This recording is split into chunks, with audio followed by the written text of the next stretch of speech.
During the late 2000s, Prince Fielder was the most feared power hitter on the planet. He used his giant 5'11", 275-pound frame to annihilate baseballs en route to becoming a 6-time All-Star, 3-time Silver Slugger, and a player idolized by millions. However, in the midst of his success, he was forced to quit, taking him from potential Hall of Famer to one of the biggest what-if cases in baseball. This is the story of Prince Fielder, the incredible dominance he found, and the tragic ending to his career.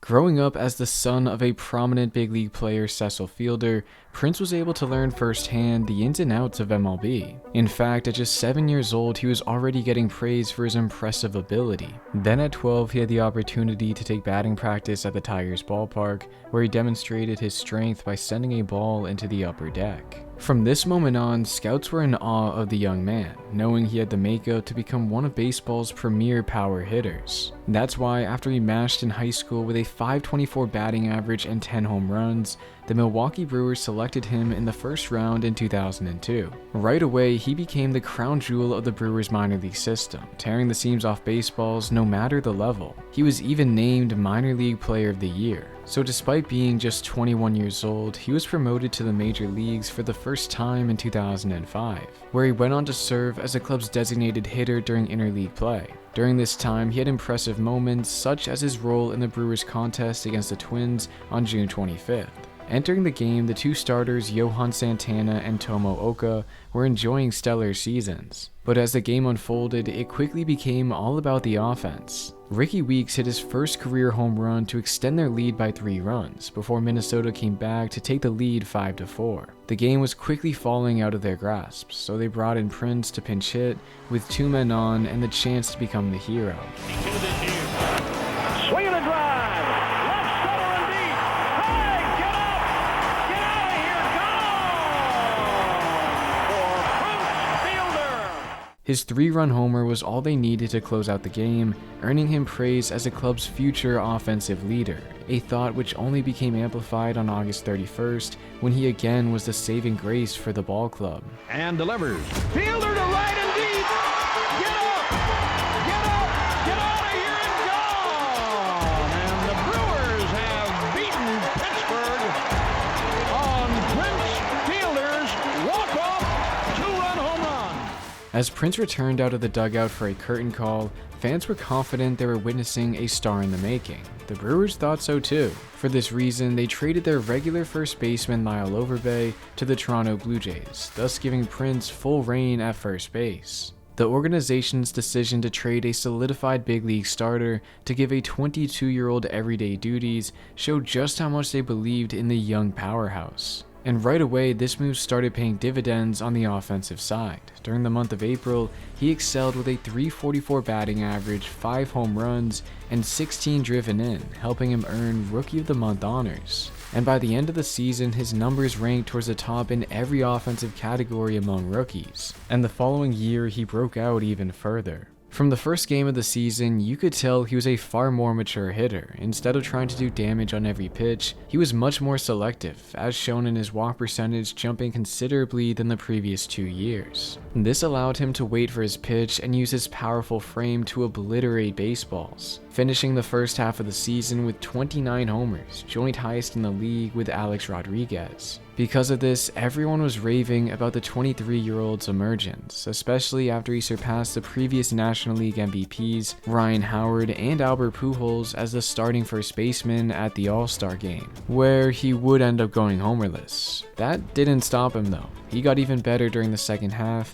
mashing homer after homer. Still, none compared to his round tripper against the Twins on June 17th, when he sent a fly ball to center field. This should have easily been caught, but Lou Ford never saw it, allowing him to circle the bases for one of the most unlikely inside-the-park home runs you'll ever see. Prince was quickly becoming a batter no pitcher wanted to face. That's why he stopped getting as many pitches over the plate and started drawing more walks. Even so, he still managed to eclipse 50 home runs on September 25th against the St. Louis Cardinals, becoming the first Brewer to ever do so and just the 27th player in Major League history. He wanted more though. He wanted to eclipse his father's single-season best of 51, because over the years, their relationship together had frayed. Growing up, he saw his parents go through a nasty divorce, saw his father waste millions on failed business ventures, and allegedly took $200,000 worth of his signing bonus. Even when he was getting praised as a prospect, his dad had to step in, saying that he was only getting attention due to him being his son. And whether Prince liked it or not, he was always going to be seen as Cecil's kid.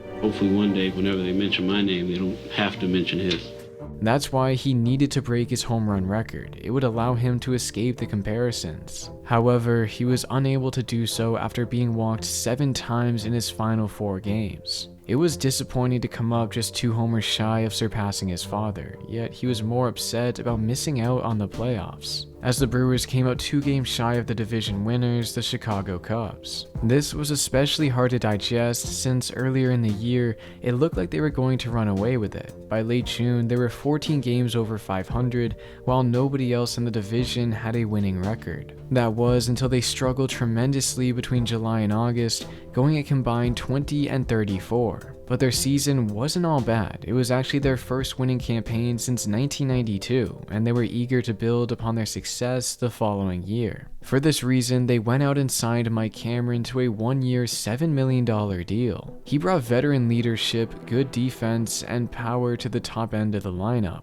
Then, as the season unfolded, it was clear they still needed help on the pitching side. That's when they looked towards CC Sabathia from Cleveland. The World Series hopefuls were in the midst of a grueling season, with key players out due to injury, and received subpar production from their bullpen, which meant by July, the club was anchored to the bottom of the division. They were the perfect trade partners, so over the course of 5 days, with 6 other teams also competing for Sabathia's services, the Brewers managed to acquire the reigning Cy Young winner in exchange for a package of 4 minor league players. This was a risky move to deplete their farm for a player set to hit free agency, but it ignited the fan base, who were excited to see their front office act in a win-now train of thought. They would have their hiccups though. A 4-15 stretch to start September almost cost them the wild card. However, after firing manager Ned Yost, interim manager Dale Swaim was able to secure the club's first playoff trip in almost 3 decades. Emotions were running high in Milwaukee as they faced off against the Philadelphia Phillies. But there was reason to be weary. During the regular season, they lost 5 of their 6 games against them, including a 4-game sweep in mid-September. It wasn't entirely surprising though. This Philadelphia team boasted offensive weapons throughout their lineup, a shutdown bullpen, and by far the best defense in the league. It was going to be a difficult challenge to overcome them, and if they had any chance of doing so, they would need Prince to continue his dominance against them. That season, he launched 4 homers, hit .350, and held an OPS above 1400 against Philly pitching. He just seemed to have their number all year long. That's why entering the series, the Philly staff knew he would be their biggest threat. So they pitched him with precaution, recognizing his immense power by opting to walk him in key situations, including twice intentionally. They also fed him a heavy dose of off-speed pitches, ultimately limiting him to just 1 hit in 17 trips to the plate. Without his bat, it's no surprise the Brewers' offense struggled to score, paving the way for the Phillies to advance to the championship series rather comfortably. Could be it. Jimmy Rollins takes care of Kendall, and the Philadelphia Phillies are heading to the National League Championship Series. Coming up short in their first playoff series since 1982 was a big letdown, especially since they had 2 uber important players heading to free agency. But first, a quick word from today's sponsor, Bear Mattress. Every mattress from Bear is a premium fiberglass-free product designed to upgrade your sleep, improve your overall quality of life, and help you wake up each morning feeling your best. These mattresses are engineered without fiberglass and are conveniently shipped right to your door for free. Each mattress arrives rolled up in a box, making delivery and setup incredibly easy. All you have to do is unwrap the plastic and watch your mattress expand into its full shape. To find out which mattress is best suited for you based on factors like body type, sleep positioning, and personal preferences, you can take Bear's online sleep quiz. That's how I discovered that the firm Bear Elite Hybrid was the right fit for me. And I have to say, switching to this mattress has been incredible. My old mattress was very hot and made it difficult to sleep throughout the night. But with the Bear Elite Hybrid, I've noticed a major difference. It uses Celium-powered fabric that's specifically designed to absorb excess body heat and help regulate your temperature while you sleep. which means I'm finally staying asleep throughout the night. This is important because staying asleep has been linked to deep and REM sleep, two of the most crucial stages for physical recovery, mental clarity, and overall rejuvenation. And I'm not the only one seeing results. Bear recently conducted a survey of 300 of their recent customers where 82% of them reported improved sleep quality, and 95% said they'd recommend Bear to a friend or family member. Bear also backs their products with a limited lifetime warranty, offers financing options and flexible payment plans, and gives you a 120-night sleep trial. So you can try it risk-free for 3 months to make sure it's the right fit. It's reasons like these that have made Bear a trusted choice for better sleep. So if you're ready to take your sleep to the next level, head over to bearmattress.com/greenlight and use my code GREENLIGHT to get 40% off your mattress plus 2 free pillows. Again, that's code GREENLIGHT for 40% off your mattress plus 2 free pillows. Thanks again to Bear Mattress for sponsoring today's video. Now back to Prince Fielder. Their biggest free agent, CC Sabathia, was a revelation for the club as they won 14 of his 17 games down the stretch. Without him, it's likely they wouldn't have made the playoffs, but in the end, they were unable to match the Yankees' deep pockets as he signed a 7-year deal worth $161 million. Their other ace, Ben Sheets, was also set to leave, signing a 2-year deal with the Texas Rangers before a failed physical nixed the deal. Losing their 2 aces was going to make it difficult to compete the following year, but regardless, the team entered the season with blind optimism, hoping to return to the playoffs. It definitely helped that Prince embarked on arguably the best season of his career. He sent 46 balls into orbit, topped 1,000 OPS for the second time, and set the Brewers franchise record for runs driven in with 141. He was on fire all year long, never going into a slump for longer than a few games. Because of this, he was the player other teams looked at when they wanted to get under the Brewers' skin. In this case, after they plunked Manny Ramirez on August 4th, Dodgers pitcher Guillermo Mota retaliated by doing the same to Prince, infuriating the star slugger, who tried to get back at him by entering their clubhouse after the game. Why not? Man, where's that about? I'm gonna handle my business. You ain't playing no more.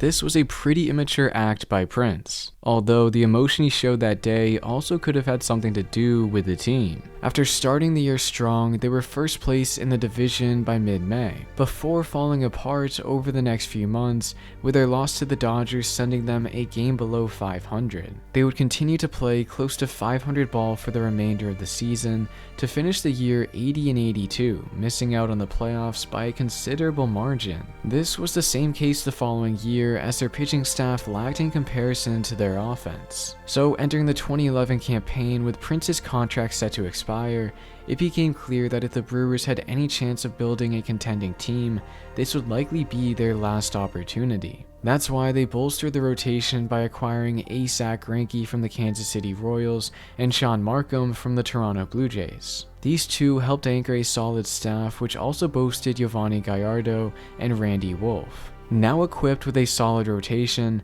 the Brewers were one of the most complete teams in the league, helping them capture the NL Central crown by 6 games. This was a monumental moment for the club because unlike a few years prior, this time they were entering the playoffs as one of the big dogs. Not necessarily the favorites, but certainly had the ability to capture the World Series trophy. Prince, looking to do better than his first go-around in the postseason, was on fire during their divisional round matchup against the Arizona Diamondbacks. In Game 1, he showcased his power with a line drive shot over the wall in right field, doubling their advantage. You could see the emotions running high as he rounded the bases with speed, and the fans screaming. It was the perfect Game 1 victory. They also took the following after their offense put 9 runs on the board. At this point, victory was looking likely, but heading to Arizona, the Diamondbacks employed their never say die mentality. It's what helped them manage the most comfort behind victories during the regular season. In this series, it was much of the same, as they came from behind to knot it up at 2 games apiece,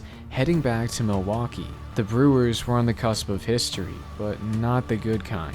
Of the previous 19 teams to go up 2-0 in a best-of-5 series, they all advanced, putting even more pressure on the ball club as first pitch approached at Miller Park. The two pitchers on the mound had enjoyed stellar seasons. Ian Kennedy, the ace of Arizona, and Giovanni Gallardo, the ace of Milwaukee. Together, they went toe-to-toe in a pitcher's duel, both going 6 strong innings before the bullpens took over, with the Brewers narrowly in the lead by a run. This is significant because for the season, they went 79-6 when leading after the 7th. But this time, their bullpen was unable to hold their advantage as Willie Bloomquist tied the score in the top of the 9th, deflating the atmosphere inside the stadium. But the game was far from over. After unable to win it in the bottom half of the inning, John Axford quickly shut down the Snakes' bats in the top of the 10th, giving the offense another shot at glory.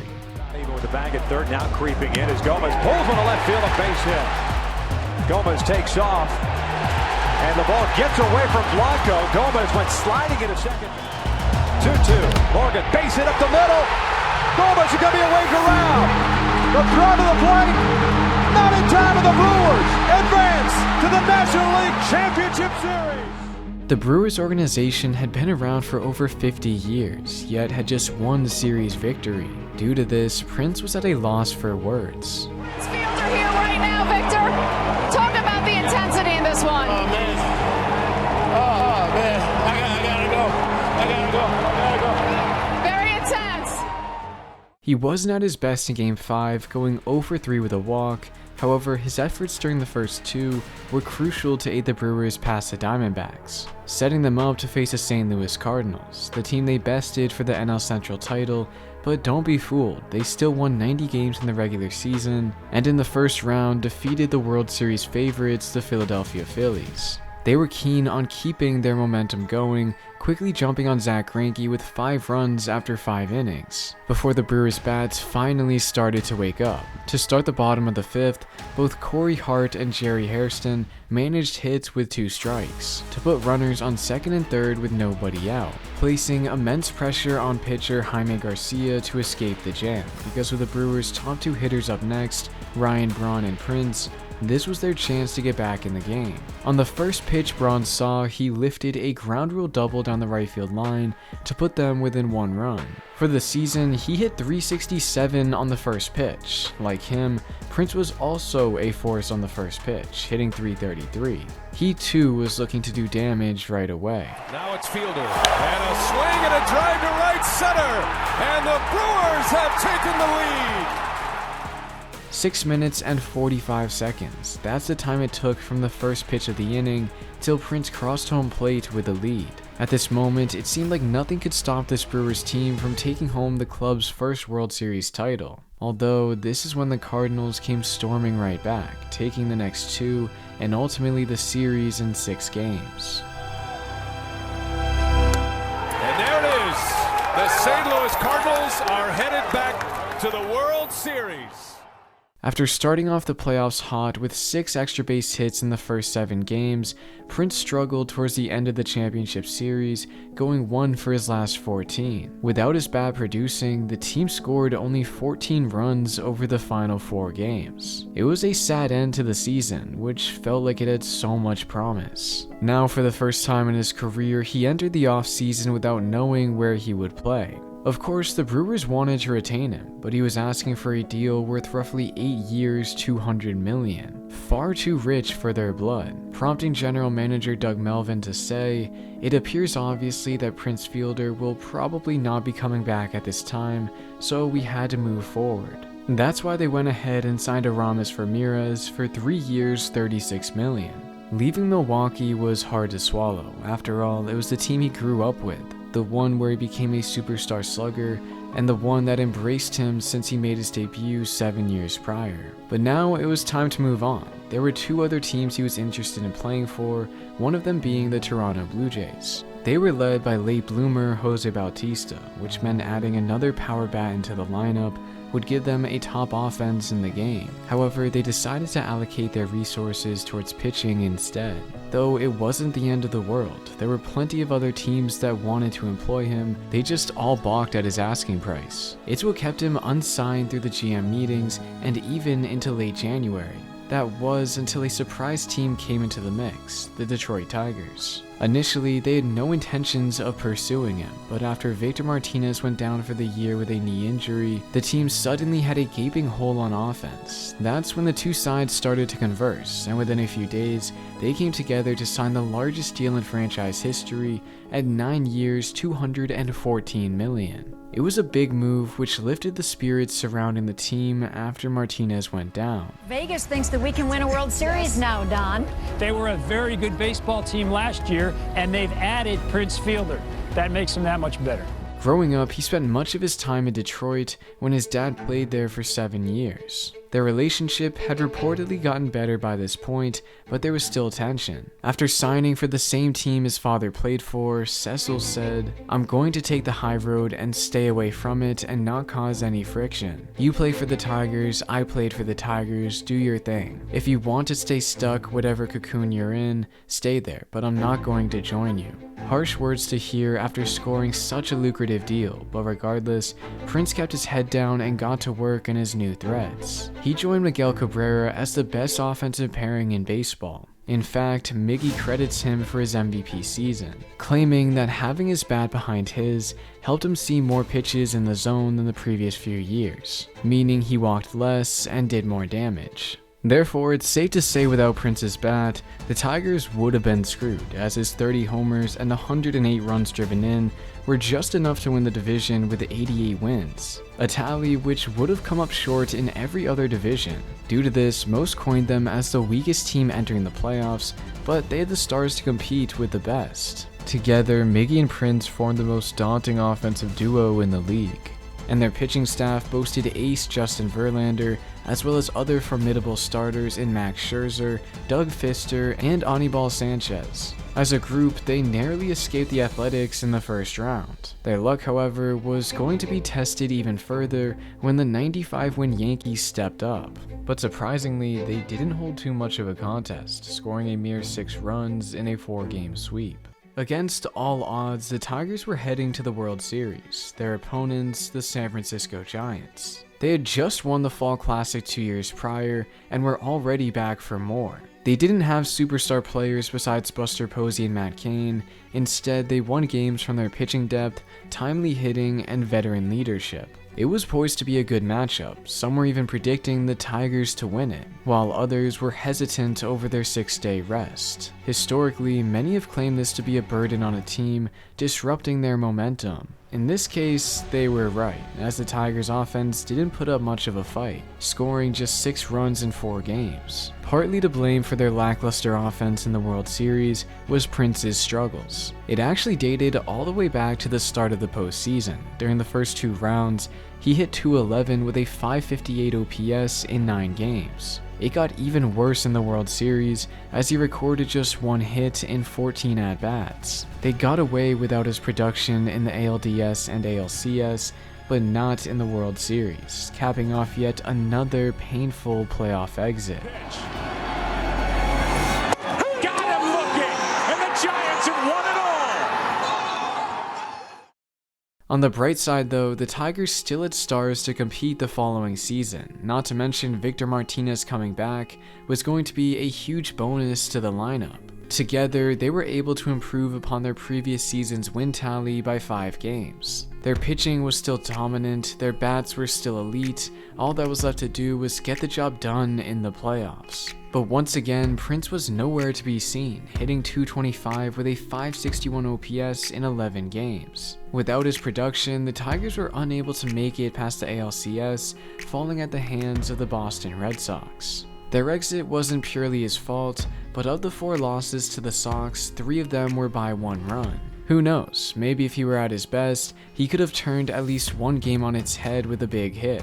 To add insult to injury, his 2013 season was underwhelming for his standard. It was the first time in 7 years he hit less than 30 home runs, and his OPS plus was also far off his career norm. Couple this with his huge contract meant the Tigers looked to deal him, eventually striking a deal with the Texas Rangers. It was the end of a short-lived era in Detroit. It had many highs, but at the end of the day, the team missed out on their goal of winning the World Series. And moving forward, they would be trying their luck without Prince. It hurt to be unwanted after just 2 years into his deal, although if there were any team to be traded to, the Rangers were a premier destination. They flirted with success earlier in the decade with back-to-back World Series appearances, and were on the heels of a 91-win campaign. By adding a potential 30-homer bat into the fold, they hoped it would finally push them over the edge, but unfortunately, this is where his career takes a tragic turn. After struggling through 42 games in 2014,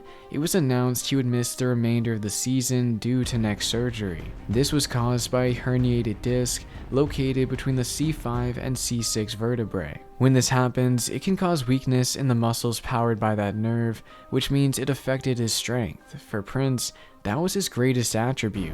It was a scary time not knowing what the future of his career would look like following surgery, but surprisingly, he found great success. In 2015, he held an average over 300 for the second time in his career, hit 23 homers, and was voted into the All-Star game. His bounce back helped the Rangers take the division, facing them off against the Toronto Blue Jays. But once again, he was unable to find postseason success.